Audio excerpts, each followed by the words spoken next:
Hi friends, কেমন আছেন সবাই? আশা করি ভালো আছেন। আজকে আমি আমার ৩ মাসের সোনার আর কি ভালো রাখার জন্য আমি ওকে কি করি, এই গরমের মধ্যে ওকে কিভাবে সুস্থ রাখতে পারছি, সেই সমস্ত টিপসগুলো সবার সঙ্গে শেয়ার করব। তো ভিডিওটা স্কিপ না করে পুরোটা দেখার অনুরোধ রইল।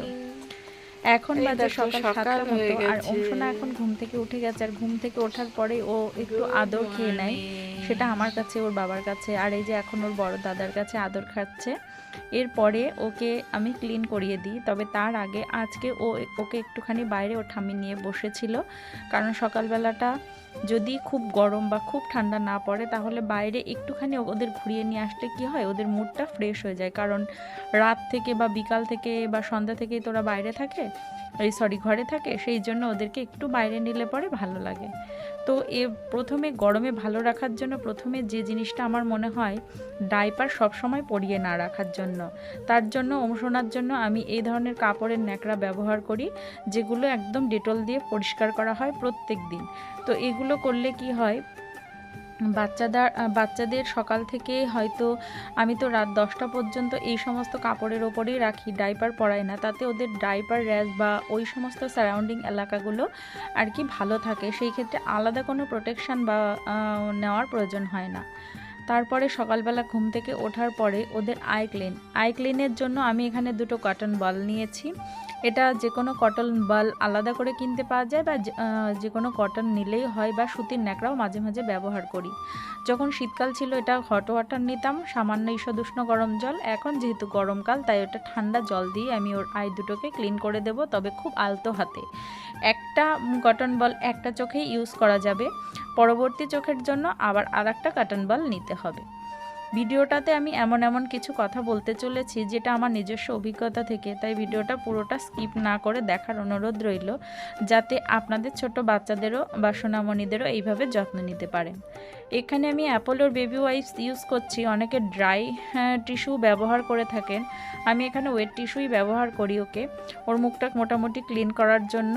আর ও যেহেতু হাতটাতগুলো একটুখানি চাটে বা মুখে দেয়, সেহেতু একটুখানি ক্লিন করে রাখলে ভালো হয়। সবসময় বাচ্চাদের গায়ে জল ইউজ করা তো ঠিক নয়, ঠান্ডা লেগে যাওয়ার ভয় থাকে। এবার ওকে রাত্রে যে পোশাকটা পরে থাকে সেটা অবশ্যই চেঞ্জ করে দিতে হবে, তাহলে আমাদেরও মনের মধ্যে রিল্যাক্সেশন ফিল আসে, আর ওরও। যেহেতু এখন গরমকাল, তাই ওকে আমি এই ধরনের পিঠে কাটা জামা ব্যবহার করি। এছাড়া অনেক ভালো ভালো জামাও অনেকে ইউজ করে থাকেন, তবে বাচ্চাদের জন্য এই সময় একদম সুতির আর নরম জামা ব্যবহার করাটাই ঠিক। তো এইখানে আমি ওর জন্য এখন মেডিসিন নিয়ে এসেছি। সোনাকে খুব বেশি মেডিসিন খাওয়াই না। সোনাকে কী মেডিসিন আমি খাওয়াই বা ঘরে রাখা যায়, সেই সমস্ত একটা আগে ভিডিও দিয়েছি, কেউ চাইলে দেখে নিতে পারেন। তো এখন আমি ওকে দেবো ভিটামিন ডিটা, আর হচ্ছে উড ওয়াটারটা আমি ওকে রেগুলার বেসিস দিয়ে থাকি, আর নাকের ড্রপটা যদি ঠান্ডা না লাগে তবু আমি 2বার করে অন্তত দিই। এতে যদি হাঁচি কাশি হয় বা নাক যদি পরিষ্কার না থাকে তাহলে পরিষ্কার হয়ে যেতে পারে। আর আজকে ওর দাদা বাড়িতে ছিল, মানে স্কুল নেই যেদিন আমি ভিডিওটা করছিলাম, তো সারাক্ষণ ওকে এসে মানে ওর কাছে একটু গল্প করে, আদর করে, আর এই সমস্তগুলো হয়তো আপনারা ভিডিওতে দেখতেও পাবেন। তো এখন আমি ওকে দিয়ে দিচ্ছি উড ওয়ার্ডটা। আর উড ওয়ার্ড বা যে কোনো ওষুধ খাওয়ানোর পরে বাচ্চাদের মুখটাকে সবসময় ওইভাবেই ছেড়ে দেবেন না, মুখটাকে একটুখানি পরিষ্কার করে নেওয়াটা দরকার। এবার সোনা ফিড করবে। বাচ্চাদের ফিড করানোর সময় বাচ্চাদের পেট ভরছে কি না এই নিয়ে আমার একটা চ্যানেলে ভিডিও দেওয়া আছে, কি কি লক্ষণ দেখে আমরা বুঝবো যে ওদের পেট ভরছে কি না, সেটা আপনারা ফলো করতে পারেন। আর এখানে আমি সোনাকে ফিড করাচ্ছি, ও এখন বেস্ট ফিড করে খানিকটা ন্যাপ নেবে একটা। আর যেহেতু এখন খুব গরমের সময়, সেই জন্য ওদেরকে মানে ফ্যান চালিয়ে যাতে মাথা ঘেমে না যায় সেই দিকে নজর রাখতে হবে।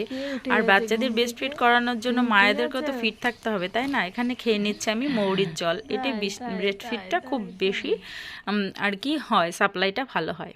এবার সোনা ঘুম থেকে উঠে পড়েছে, আর বাচ্চারা যখন ঘুম থেকে উঠে পড়ে তখন সঙ্গে সঙ্গে ওদের কাছে যাওয়াটা খুব দরকার, না হলে ওরা আনইজি ফিল করতে পারে বা ভয় পেয়ে চিল্লাতে পারে।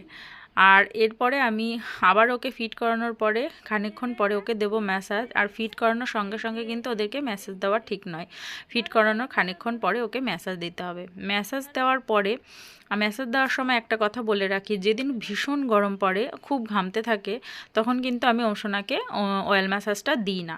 কারণ ওই সময় অলরেডি ঘামতে থাকে, তার মধ্যে যদি অয়েল ম্যাসাজ করানো হয় তাহলে তো ওদের আরও ঠান্ডা লেগে যেতে পারে।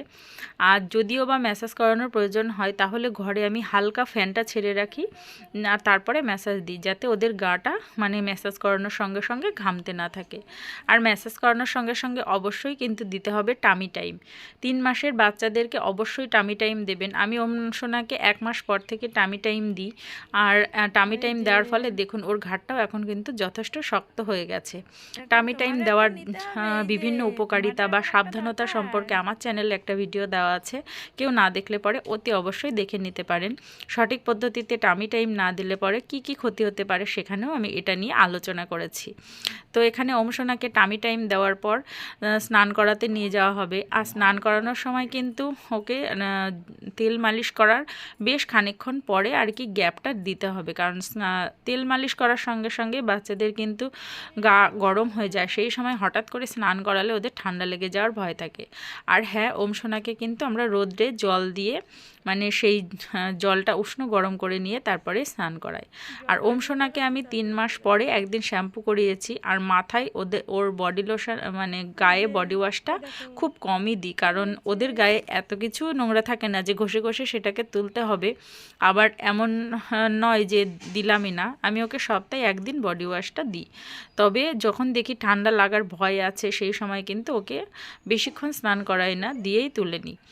আর ওমসোনা এখন স্নান করা হয়ে গেছে, এইবার ও একটু ঘুমাবে। স্নান করার সঙ্গে সঙ্গেই ওর ঘুম পেয়ে যায়।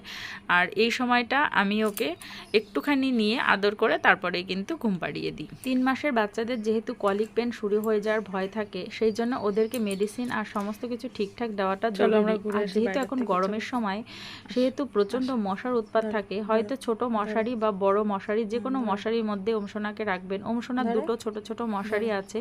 আজকে অবশ্য আমি একটা বড় মশারি ওকে টাঙিয়ে দিয়েছি, কারণ আজকে হঠাৎ করে দেখলাম বৃষ্টির উৎপাত হচ্ছে, তাই জন্য। এবার এই যে ওমসোনা ঘুম থেকে উঠে গেছে। ঘুমের সময় গরমে অনেক সময় বাচ্চাদের পিঠ ভিজে যায়, ঘেমে যায়, বা হচ্ছে গা হাত পাও ঘামতে থাকে, সেইখান থেকে ঘামাচির একটা প্রবণতা দেখা যায়। তো সেই ক্ষেত্রে বারবার একটু গাটাকে মুছিয়ে দেওয়ার দরকার। বা আর পাউডার তো এখন ইউজ করা চলে না। ওমসোনাকে আমি একদমই পাউডার ইউজ করাই না বললেই চলে, মানে কোনো দিনই করাই না। আর ওকে কিন্তু আমি কাজলের টিপও পরাই না, সবাই দেখতেই পান আর কি ব্লগে। তো যাই হোক, আজকের ব্লগটা আমি খুব বেশি বড় করছি না, এইটুকুই সমাপ্ত করছি। যদি কারোর কিছু জানার থাকে বা বলার থাকে, আমাকে জানানোর থাকে, প্লিজ কমেন্ট করে জানাবেন। আর আপনাদের দেওয়া একটা লাইক কিন্তু আমাকে পরবর্তী ভিডিও বানাতে অনেক মোটিভেট করে। চলে আসবো পরবর্তী ভিডিও নিয়ে। ধন্যবাদ।